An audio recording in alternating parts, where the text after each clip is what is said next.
Hello everyone and welcome to Sunday's edition of the Pritchard Cycling News Show. I am so sorry that I took a day off yesterday.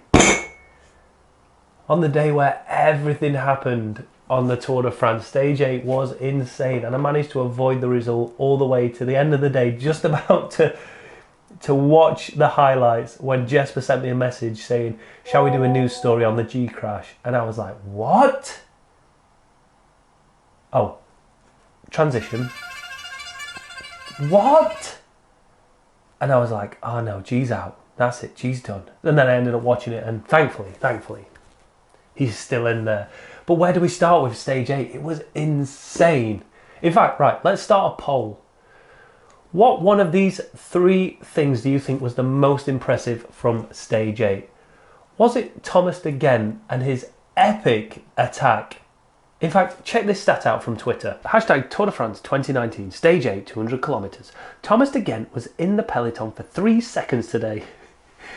In the breakaway for 5 hours and 14 seconds. 99.983349% of the total time in the breakaway.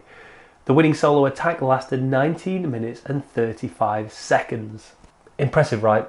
Almost as impressive as this guy calling out the stage result before the stage even began. Velo Cash John tweeted, so tomorrow's stage, 3,700 metres of climbing. Thomas de Gendt will win solo after leaving the break with 12 kilometres to go. Or how about Alaphilippe and Pinot's audacious attack with less than 15 kilometres to go? And as Café Roubaix tweeted, Julien Alaphilippe is the first French rider in 5 years to wear the yellow jersey on Bastille Day.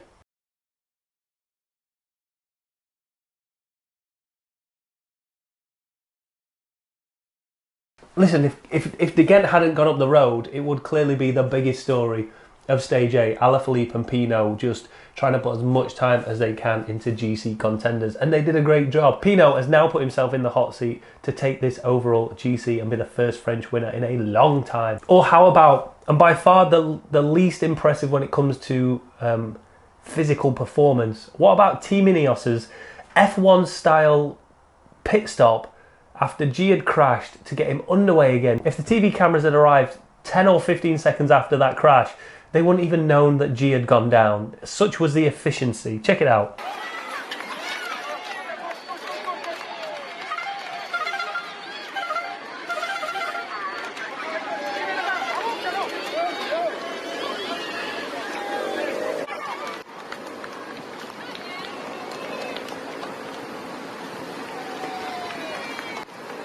So make sure you vote on the poll up there and tell me which one of those three things you think was the most impressive on Stage 8. Certainly not the biggest crash at the Tour de France this year, but could have had huge implications if Team Ineos weren't as switched on as they were. Check out this tweet from Fausto Coppi of the picture and the moment that G's Tour de France could have just been wiped out. See, in that moment right there, that's G's Tour de France hanging in the balance. How much of the Tour de France is down to luck? I mean, take TJ Van Garderen, obviously not in contention for GC, but comes down in an innocuous crash within Stage 7, the most boring stage there probably has ever been, ends up breaking his arm, makes an absolute mess of himself. Check out this tweet from EF Education. He is a mess. Usually you see the highlights of those guys. You don't usually see the highlights of the guys getting their bandages changed. But, you know, this is sport. I mean, it's gritty. It's not always pretty. All I was thinking was, you know, I don't know what the injuries are, what the damage is. My face is looking a little ugly, but you know, you don't need to be pretty to finish the tour. So felt every bump. Had to kind of hold the handlebars a bit awkwardly. I wouldn't trust myself to lead Rigo into a climb without full use of my left hand. So there you go. On one hand, you've got TJ Van Garderen out of the Tour de France, and on the other, you've got Geraint Thomas, who was very, very, very lucky, and he had the whole squad around him to get him back underway. One rider who wasn't able to assist him in any way getting back to the peloton was Johnny Moscon, who was too busy watching the race on his phone. Now, I don't know from that picture if that's his phone, if he carries his phone around in his back pocket while he's riding, just in case, I don't know, his bike ever ends up snapping and he has to sit and wait for the team car to bring him a new bike. But I wonder if he borrowed it off of one of the fans at the side of the road. But he was clearly in no rush to get back to the race. Listen, right, I'm not fanboying all over Team Ineos right now. I'm just deciphering and analysing what happened in that crash and trying to explain just how efficient they were and how good they were at getting G back up the road. And I think that's one thing they have over the majority of the other teams. Like, they are such a solid and tight team. More so, I think, than any other team. I mean, check out this Instagram post from Kwiatkowski. All happened in the blink of an eye, but I managed not to fall and I could help G put his chain back on, allowing him for a quick comeback. Mechanic skills always useful. Hammer and spanner emoji. You've got 1, 2, 3, 4, 5 riders there. Egan Bernal's obviously still up the road, staying in contention, but you've got 5 riders there, all ready and willing to help G back up on the bike. And you know what? We always look to the front of the peloton to find these big, amazing stories. But there was also a big story all the way at the back. Cycling News reported that after falling ill, Johan Fredo was dropped on the first of the 7 climbs on stage 8. One day after winning the Red Dossard of most combative rider, Fredo showed his aggression again at the other end of the race, making it across the finish line 29 minutes and 44 seconds behind the stage winner Thomas de Gendt, and living to fight another day. Alfredo spoke to French TV and pulled no punches. I had to shit all day. I was sick all night like a few members of my staff. I was suffering even in the neutral start. I found myself with Christophe Laporte. I tried to motivate him, but he was too empty. Like me, he had nothing in the legs. He was sick 2 days ago. Not only was he honest about how he felt to French TV, he was also honest about how much help he got throughout the stage. Fair play. Pete Cossins tweeted, after finishing the stage just inside the time limit despite being ill, Johan Alfredo admitted he'd had some help. I shouldn't say, but a guy pushed me for 700 metres on a climb.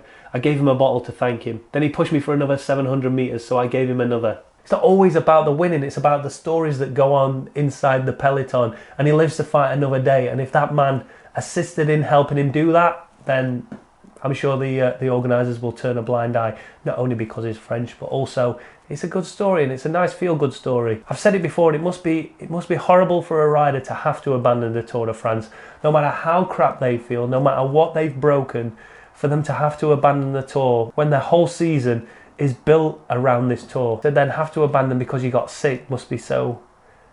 Anyway, it's nice. He made it. He lives to fight another day. Will he live to fight another day today?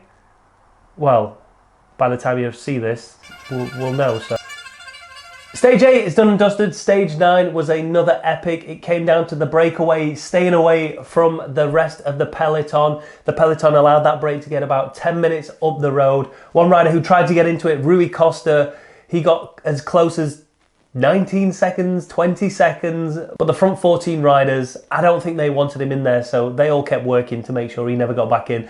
And he spent about a good, 10 kilometres just in the middle of nowhere, just mincing around. And then he decided to get back, but not before it seems that his team car decided to have a stern word with him. Ridiculous. One team that wasn't represented in the break, again, is Team Katusha. Alex Dowsett has said that they're there to animate the race, to get involved in breaks and to take their chances. And they haven't done any of that yet. Bizarre.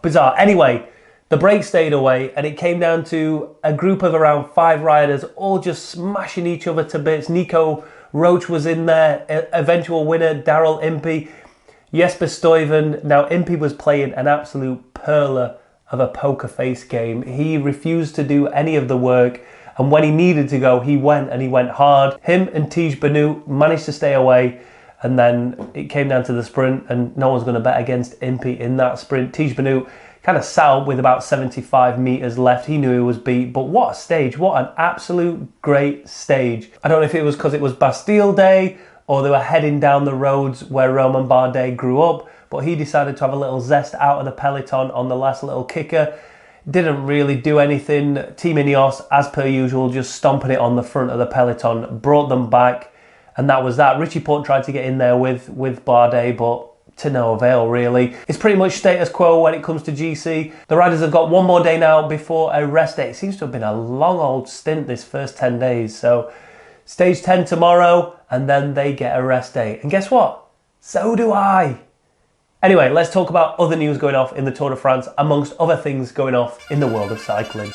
In other Tour de France news, remember we reported on stage 2 or stage 3 now, one of the Quebecer bikes that's going up for auction at the end of the Tour de France was stolen. It was a yellow one. Remember that? Cav had a massive rant about it.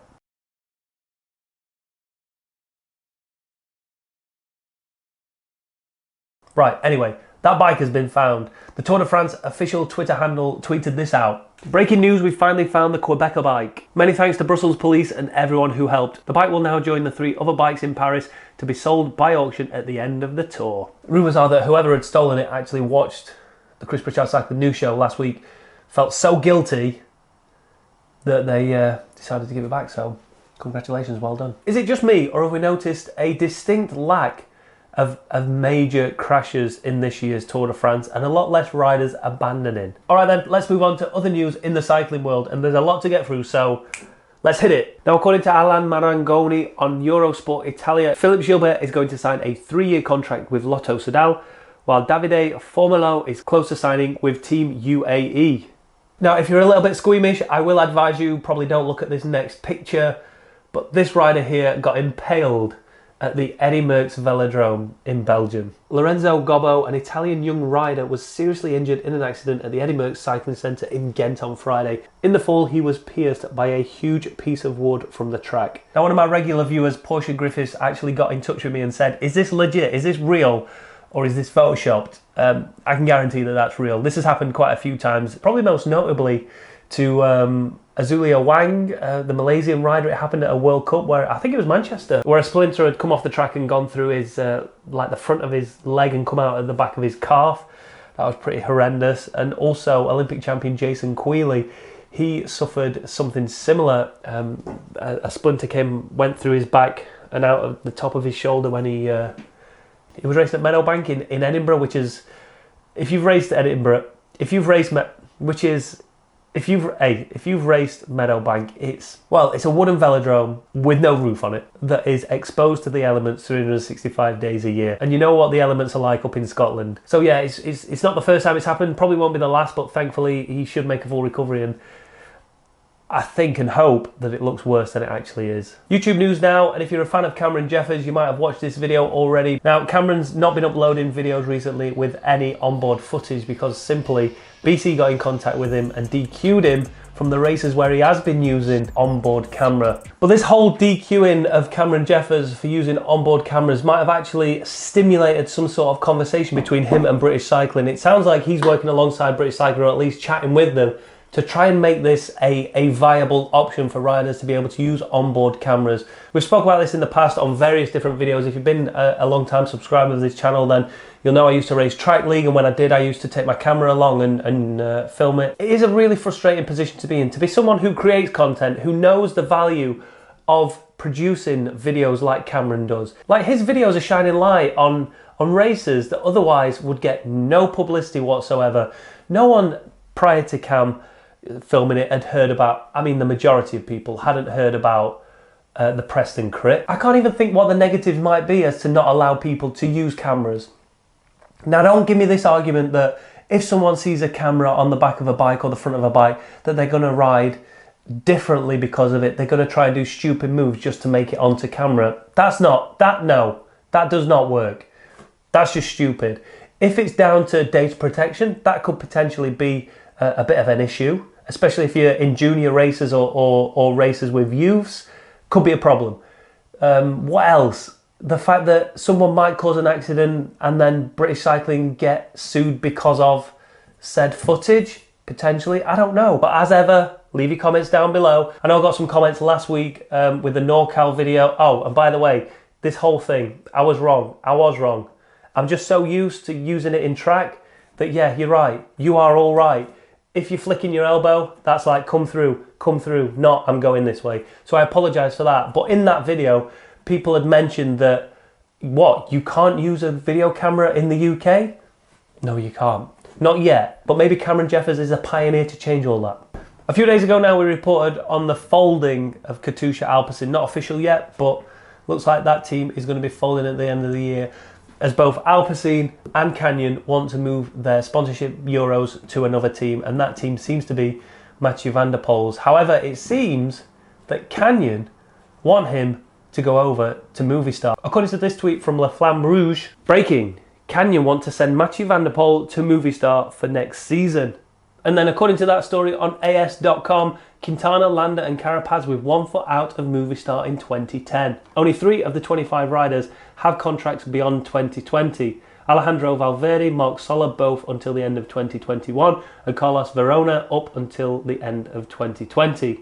Which means that Mathieu van der Poel could very well be heading to Movistar for 2020. Now, in my opinion, that would not be a good move for Mathieu van der Poel. Yes, he wants to stay with Canyon, and Canyon are going to support him throughout his career, but I don't think Mathieu van der Poel will be a very good fit in that team. I don't know, I can't see it. I think he seems, to me, as a Belgian rider, much more suited to the De Koning Quick Steps or the Jumbo Vismas or one of the Belgian teams that's going to allow him to have free reign in one-day classics. When you think of Movistar, you don't necessarily think of, oh, they produce really good one-day classic riders. It's more the Grand Tour riders that you seem to get. So I don't know. He should be making his decisions on where he wants to go for himself and the better of his career, rather than feeling like he's been told where to go by a sponsor to make money for them. So I don't know. It'd be good to hear your thoughts. Where do you think Mathieu van der Poel will bloom the best? Will it be in a typical Belgian team, or do you think he has to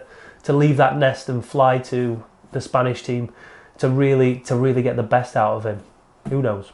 Who knows? Sticking with Twitter and La Flamme Rouge 16, check out this tweet. Idiots. Just absolute idiots. 2 riders were expelled by an amateur race in Veneto because of suspect use of motorbike. I presume they mean a motor in the bike, not actually riding a race on a motorbike. They were asked to control their bike on the finish line, but they refused to give them to the organisation. Then, called the militaries, they ran away from the truck. When it comes to militaries, they either mean the commissaires or they got the army involved. I can't help thinking that that's a little bit overkill for a couple of people using motors in their bikes. However, when whoever it was turned up, they ran away from their truck. Alright guys, that's it done for Sunday's edition of the Chris Pritchard Cycling News Show. I apologise if this has felt as crazy to watch as it's felt in my head. If you've enjoyed it, make sure you give it a thumbs up. If you've not, feel free to hit that dislike button. As long as you're commenting down below and let me know what you thought of Stage 8, what you thought of Stage 9, what you think is going to happen in the rest of the tour. And this time next week, I'm going to be in France, live from the Tour de France. And as ever, if you've not done already, hit that subscription button, hit that notification button. Thanks for watching, and until tomorrow,